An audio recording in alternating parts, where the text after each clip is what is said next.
At the entrance, she said, "Take care of it for a week." I was puzzled. "What are you talking about?" Suddenly, my self-centered sister-in-law called me. She had left her baby in an eco bag at our entrance, but I had moved out yesterday. As soon as she heard my reply, my sister-in-law started shouting, "I'm overseas. Find it now." I rushed to the house I lived in by car, but the baby was nowhere to be found. I thought I need to call the police. With trembling hands, I took out my cell phone and was about to uncover a truly terrifying fact. I married Scott 10 years ago, and we lived together. We wanted children, but were not blessed with any. Before I knew it, I was 38. My younger sister-in-law, Lindsay, who was 5 years younger, often took advantage of me. Her husband was a president and my husband worked for his company, which she used to her advantage. It was commonplace for her to ask me to run errands, only a 10-minute drive from our house. Moreover, since she got pregnant, she called me more often, even making me clean the house and prepare dinner. Even though I loved taking care of people, I told my husband that she was being too selfish. But he asked me to keep looking after her for a while, saying, "I'll talk to her about it." "Sometimes sorry, but please help her out," he'd say. It seems my husband was under her husband's influence. So I reluctantly went to Lindsay's house whenever she called. "Ah, my stomach is heavy," she'd say. "Hey, Michelle, don't just sit there. Get the TV remote." What? Although she was only 3½ months pregnant, her belly seemed to be showing more than it should. However, she was naturally plump, so I kept my unnecessary thoughts to myself. "Wouldn't it be better for a safe delivery if you moved around a bit yourself?" I suggested. "Don't give me advice when you've never been pregnant," she snapped. "This baby is going to be our future son. What's wrong with taking good care of him?" She slouched on the sofa, never dropping her arrogant attitude, which gradually wore on my nerves and stressed me out. But when I questioned whether the gender could be determined at 3½ months, she flared up in anger. "You have an old brain. Nowadays, civilization has advanced so much that you can find out the gender right away," with Lindsay insisting as if it were the most natural thing. I didn't feel like arguing back and just listened to her complaints wearily. "You're just jealous because you can't get pregnant," she accused. "It's really bad for the baby's prenatal education. If anything happens to this baby, it's your fault." Eventually, she started using the unborn baby to threaten me. It became suffocating to be with Lindsay, and I continued to go home sighing after quickly finishing what I needed to do. When I talked to my husband after returning from work, he soothed me, saying, "Just bear with it a little longer." Still, I felt uneasy as I went on with my life because it was painful to keep feeling this way. I made excuses whenever Lindsay called and kept refusing her. Then Lindsay complained to my husband that I was being mean to her, which left me completely at a loss. Even if I said I was busy, she wouldn't listen and kept calling me. Eventually, I had to answer the phone, and she screamed in a piercing voice, "Michelle, is it okay if your brother's position at the company gets worse? You haven't forgotten that my husband is the president, right?" My husband was always gentle and kind with the sole intention of not causing him trouble. Feeling like I had no other option, I found myself at Lindsay's place more often. As time passed, Lindsay gave birth to a boy a month before her due date. Moreover, the baby weighed over 140 ounces. Isn't he too big for being born so early? I wondered, but having never been pregnant myself, I assumed it might be possible and accepted it. Lindsay named the child Chris, and predictably, after her discharge, she called me to take care of the baby. "Think of it as practice for when you have your own. Fulfill your duty as a nanny. You might not even get the chance to have one," she remarked. Despite my annoyance with Lindsay, I visited her home every time she called, thinking she must be struggling after just giving birth. Plus, the baby was just too adorable. "Chris, you're such a good boy. Grow up healthy," I'd coo. Changing diapers for the first time and bathing him, none of it felt like a burden when I saw his face. However, 3 months passed and Lindsay started dropping the baby off at my house more frequently. "What's going on? You're all dressed up," I questioned her once. "I have a dinner with people related to my husband's work. I have to go with him, so you take care of Chris," she replied. As she regained her strength, I realized how busy a president's wife could be, and I diligently took care of the baby. However, the frequency of Lindsay leaving Chris with me started increasing. "Thanks for today. Isn't this too much? You're not just accompanying your husband, are you?" I asked her one day. Right now, my husband is handling an important business deal, and I'm helping out. You should help too. Lindsay raised her voice, forcing the child on me before quickly leaving. With doubts about whether she was really any help, I couldn't just ignore the baby in front of me, so I took care of him as needed. However, one day was different. When I changed his diaper, Chris had diarrhea. He was energetic and didn't have a fever, so I kept the room warmer than usual to keep him from getting cold. In the evening, when Lindsay came to pick up Chris, I told her about it. She confronted me loudly, accusing, "You useless thing. You did something to Chris out of spite, didn't you?"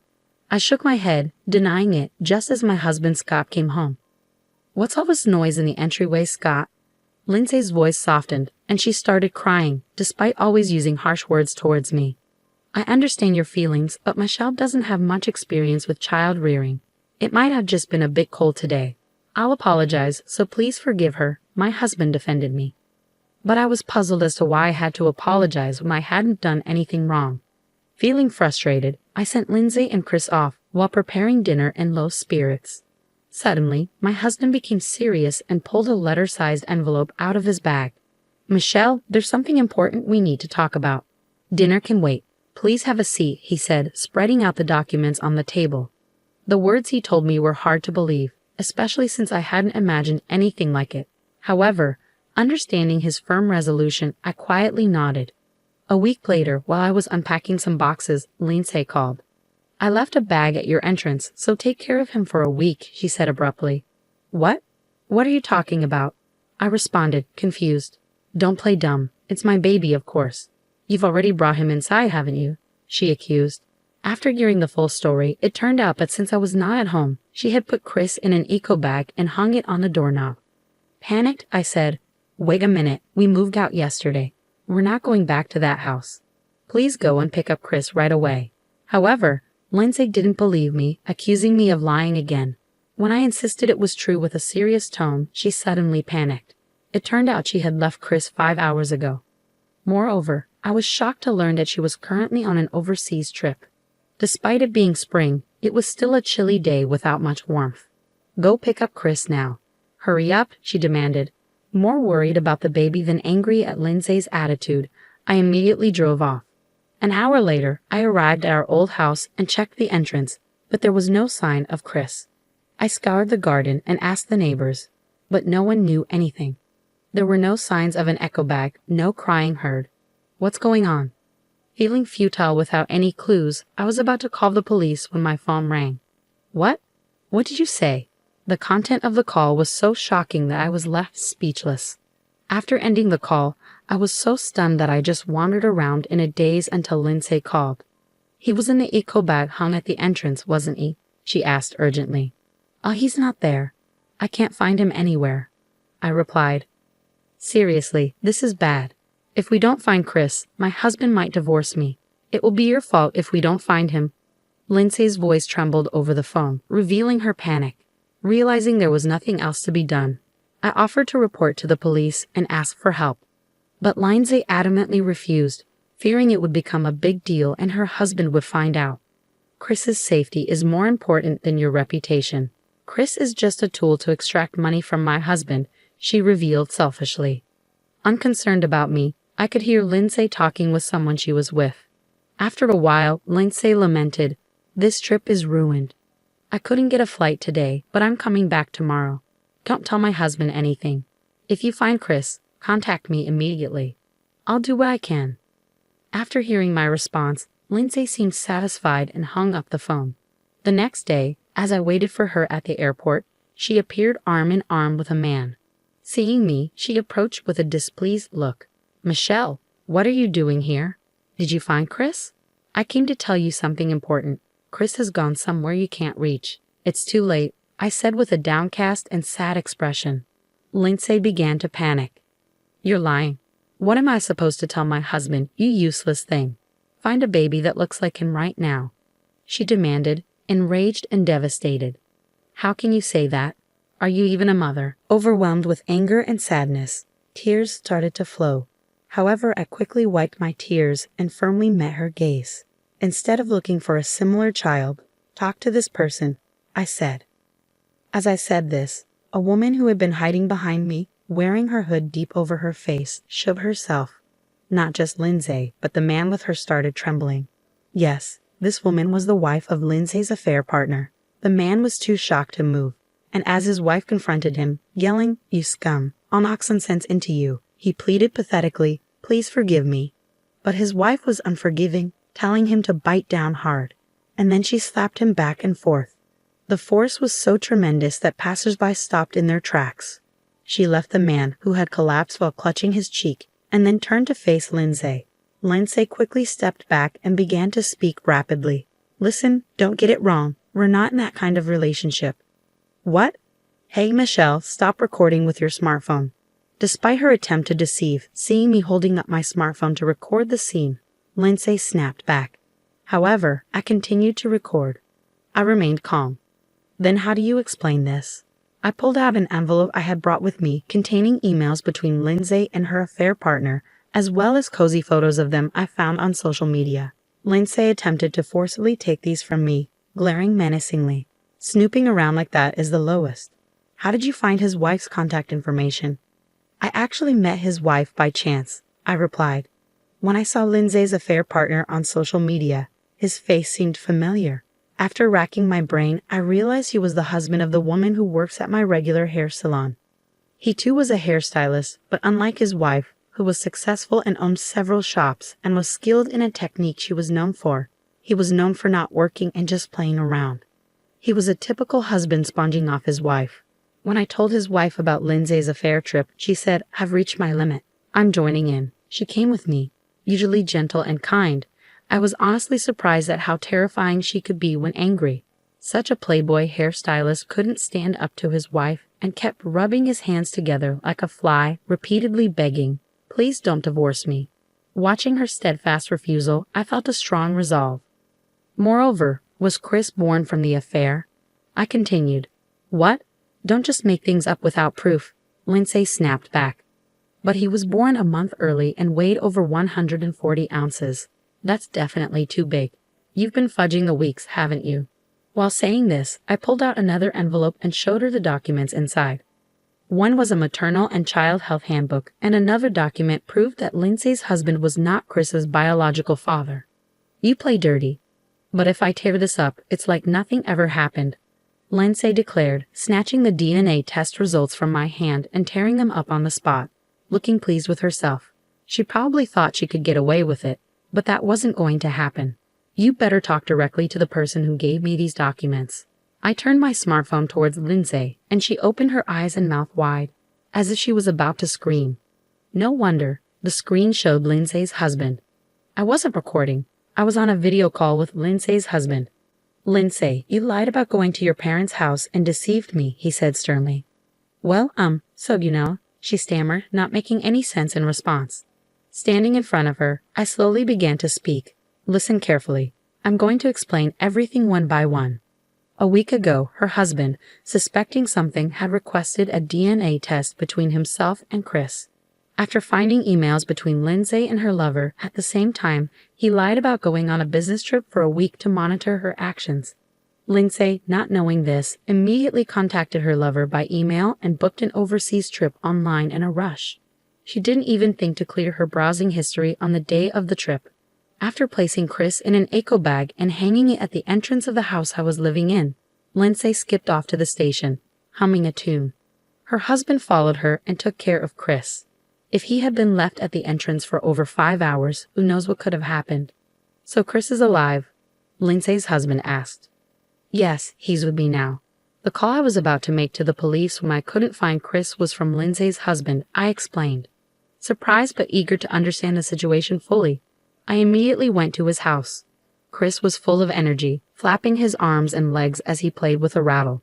While hearing about the past events, I remembered that despite being born a month early, he weighed over 140 ounces.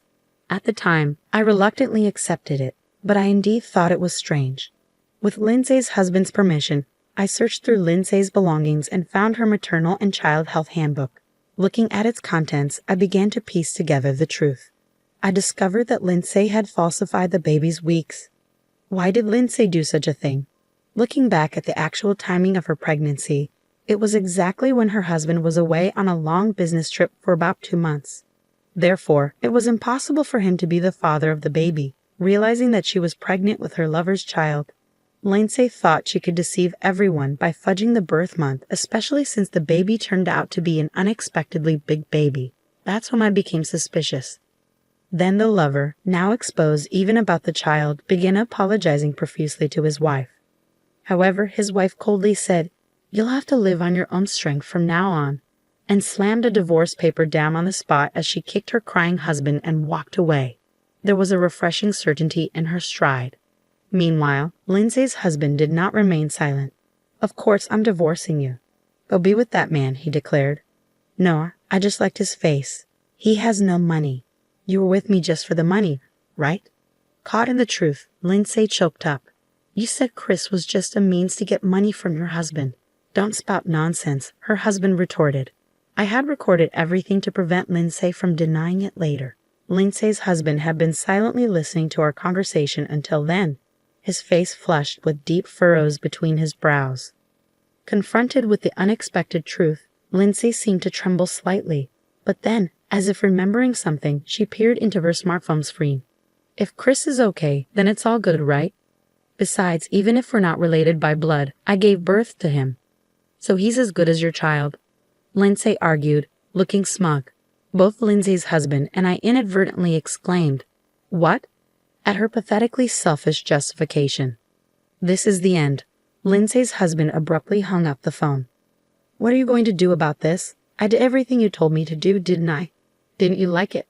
Lindsay tried to call her husband from her smartphone, but he had blocked her calls. "More importantly, Lindsay, did you know that leaving Chris in an eco bag and going out is a crime?" I asked, shaking my head vigorously. I showed her what kind of crime was on my smartphone screen, and she suddenly began to tremble and collapse on the spot. "Lindsay, this is goodbye for us." "Farewell," I said coldly. After giving her a cold look, I walked away, feeling a chill. When I turned around, Lindsay's eyes were bloodshot, and her brows twitched as she made a terrifying face. "I'll tell Scott this happened because you moved without telling me," she shouted, desperate. "It was my husband who decided to move because he pitied me being exploited by you. He knows everything about this incident too. He said he never wants to see you again."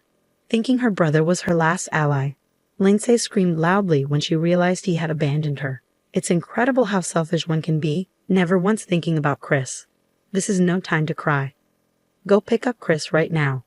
If I'm getting divorced, I don't need the baby. What kind of person are you? I retorted. I will never forget what you just said. Chris will never go back to you, no matter what. Having declared my separation from my hopelessly awful sister-in-law, I walked away with a firm resolution in my heart. Later, I reported the incident of Lindsay abandoning the baby to the police. Even though he was quickly protected, the act was deemed too cruel, and Lindsay was severely reprimanded by the police. Lindsay ended up being divorced by her husband and disowned by her own family, becoming utterly alone. She was sued by her ex-husband for child abandonment and tricking her child's father, demanding $30,000. She and her lover had to borrow money to pay the settlement, and because they borrowed from a dubious company, she ended up working in a shady place to repay the debt. My resolution was to raise Chris as my own child. When I told this to my husband, he happily agreed. Oh, I almost forgot to mention, I am also expecting a new life. I will raise these children carefully so they can live freely and happily.